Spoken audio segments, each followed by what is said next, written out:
Hey, hey! After my first video, a couple of you guys posed some very thoughtful questions. One was about what to do with sentimental pieces as an empty nester. Now, truthfully, I'm not going to be the best person to answer that, and I told you that, because I'm actually still trying to figure this out for myself. But I do feel like there's a deeper conversation hiding in that question, so I want to sit on that one a little bit longer. Another one of you asked how to recreate the feeling of one room of your home into another room. And I think that's also a very good question. So we're going to tackle that one in an upcoming video, either next week or the next. But first, let's add another layer to this conversation.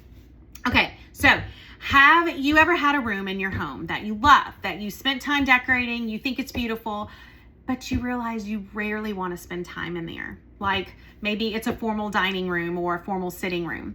Or maybe it wasn't even an entire room. Maybe it's a space within the room, a reading nook or an empty corner that you never could get to look quite right and it just was never useful. Maybe it wasn't actually a room or a space within the room. Maybe it's a piece of furniture. And for me, it is a beautiful upholstered cream colored chair with gray script writing in the furniture. I had planned to use it as my desk chair here in this room and even film these videos in it.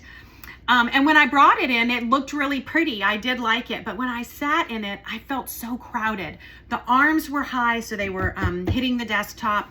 The seat sat low, so you kind of felt like I was doing this. It just wasn't practical.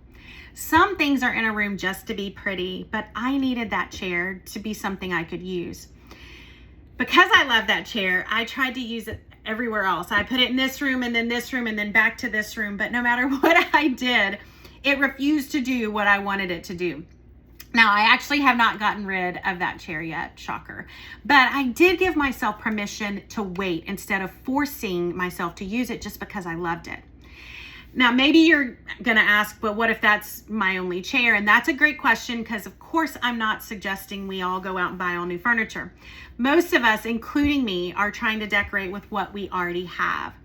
If that was the only chair I had, I would have put it up on risers so it sat higher. I would have put a pillow behind my back so I could sit forward and push the chair backward. But for now, I just went and grabbed another chair I had. It's actually an old chair. It's kind of like a dining chair. And it's working until I can find something better.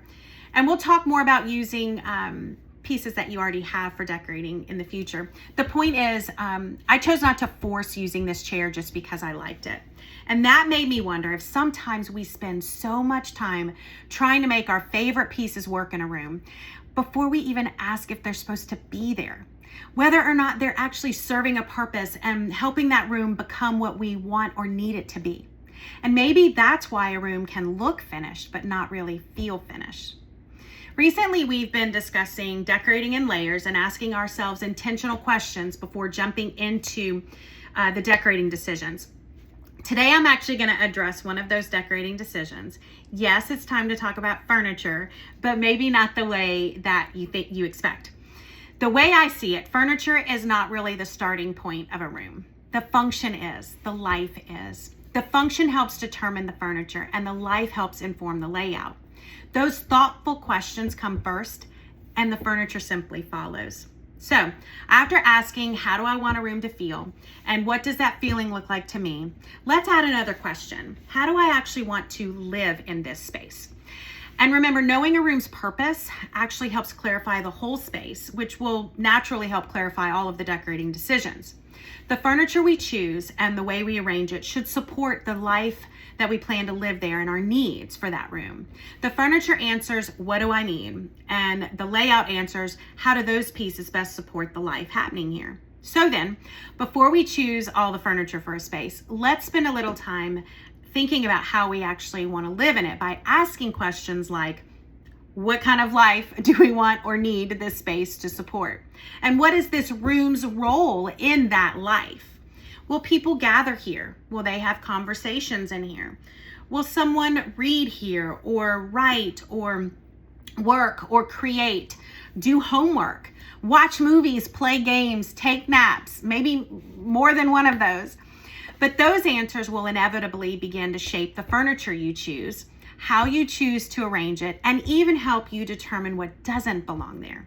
So for me, instead of asking, does this chair look good here? Or where can I use this chair? I would ask, does this chair actually serve a purpose? Does it meet my need for working at this desk and for this space to function as my office?